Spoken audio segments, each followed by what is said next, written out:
What is going on, Panthers Nation? We are going to jump right into today's content. It's all about training camp. Rookies have already reported, veterans reporting today. That is July 23rd, and the first practice of the Dave Canales era and Dan Morgan in the Carolinas in Charlotte for training camp is going to be here on July 24th. It's happening, folks. We've got back together coming up on Saturday. The practices ramp up. You'll have the opportunity to go, or at least I hope you will if you're in the area.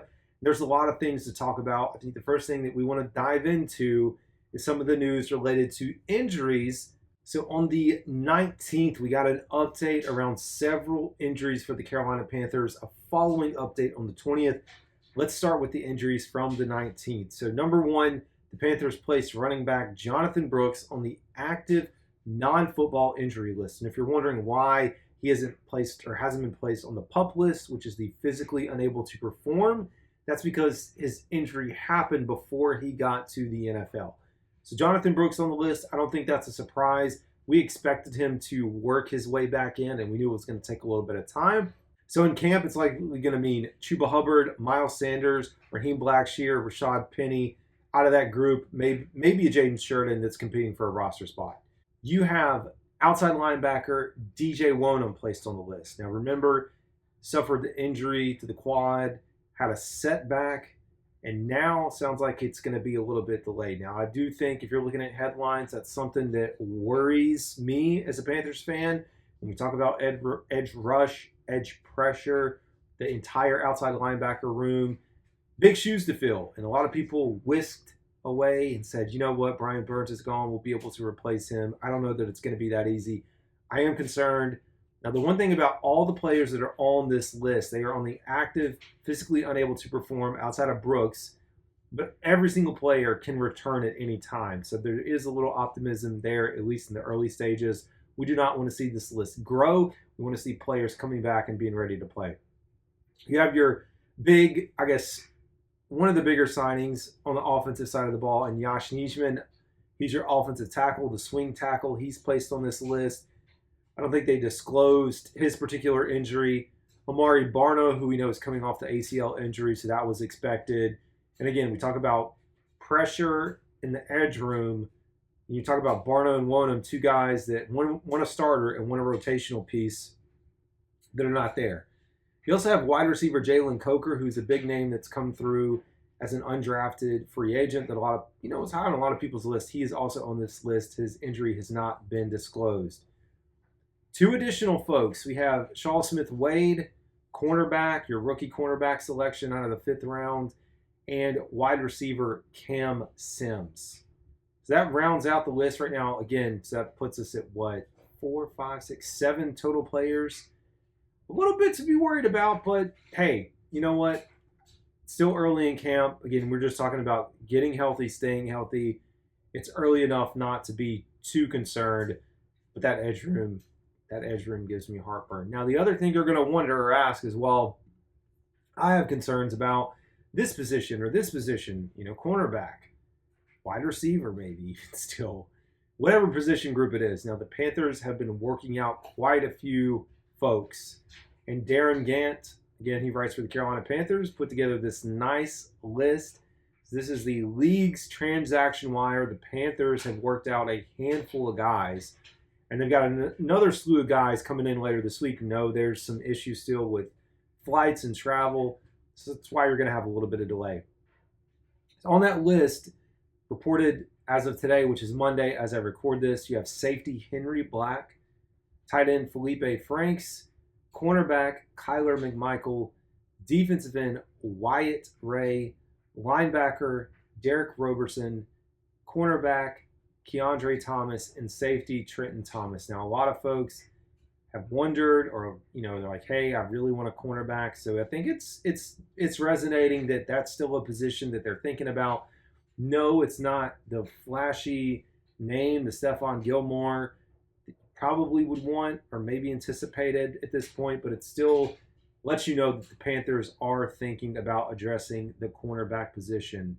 And we're going to learn a lot this year. We're going to learn a lot about this team. Now, as we talk about training camp, as we talk about the season, I mean, it's here, it's real, it's already happening, man. It's just hard to believe. But here's the thing, and I've talked a little bit about it on my show, and I've heard others talk about it, and I don't know why it's become such a big thing when we talk about the Carolina Panthers, and that is the leadership style of Dave Canales with his positive energy, with what he exudes in the work that he performs. And a lot of people continue to say, and I've been part of this camp at some point, you get on here and you say, well, he's positive, he's happy, he's energetic when things are going well.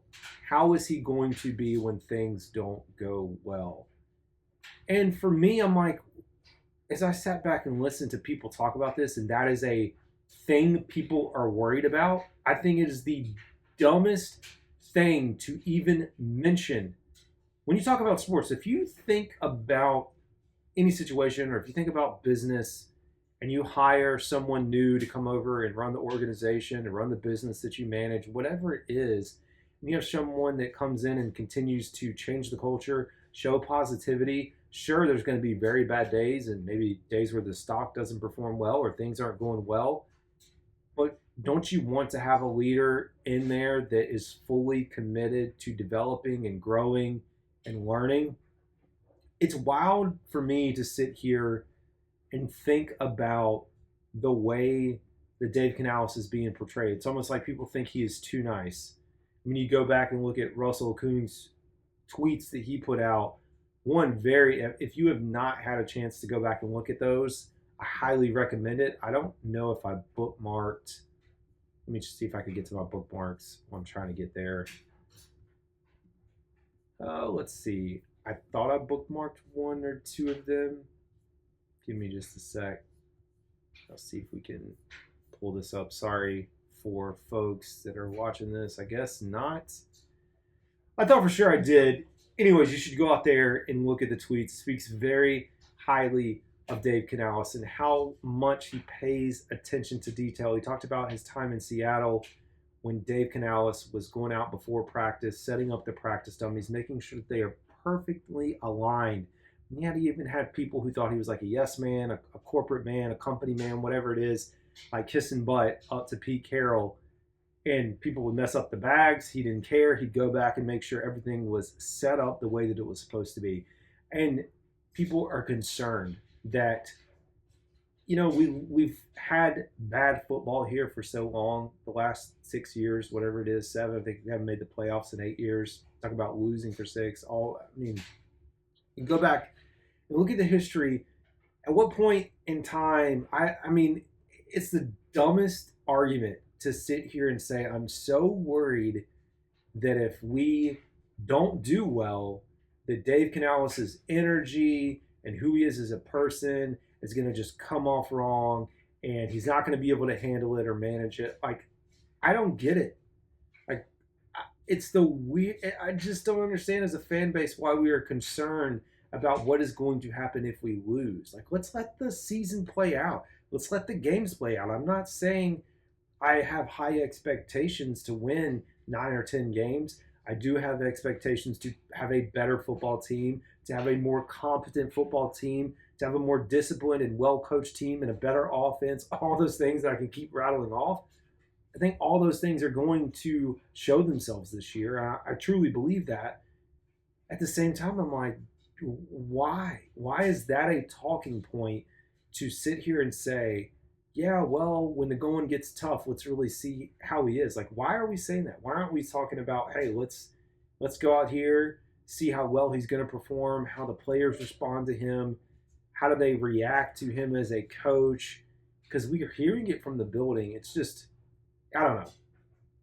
Total tangent that I didn't really plan to go on. But anyways, training camp is here, man. I'm still hoping, fingers crossed, to maybe swing in a day or two, maybe make a day trip out of it, or I'll go solo and make a day trip so I can get connected with y'all. If you're going to be at training camp, let me know. If you're going to training camp as a fan, as a content creator, and you want to come on the show and tell me what you see or what you've seen, I'm welcoming in everyone who wants to talk football and Panthers and those that attended. I will have some guests. I already have some guests lined up that are going to be in training camp that I'm going to connect with as they get back or as they go. So we'll have all that in the works. I have another guest coming on the show this week. One, y'all have heard about the Panthers Magpie Keg. Got that episode coming up. And then I'll have another episode with Cassidy Hill, Panthers.com writer, reporter. I'm excited to talk about her, to hear what she's seeing, what she's looking forward to heading into camp. So it should be fun. Anyways, folks, that's going to do a super short episode. I will be as active as I can this next week, the next few weeks. It's about to get very busy, so I'll create content as best I can. A lot of it's probably going to shift to solo episodes with, bringing on guests in between. But for me to stay up to speed, everything that's happening, hey, it's part of the business, and why I do this is so you get the most up-to-date information for the Carolina Panthers. If you have questions about the team, and we're going to dive in. We've got plenty of time as training camp gets here to talk about expectations more now that the season's here, what we're hearing, what we're seeing, kind of headlines for the season, 53-man roster projections. I've got all those things planned out, so stay tuned. But until next time, y'all have a good one.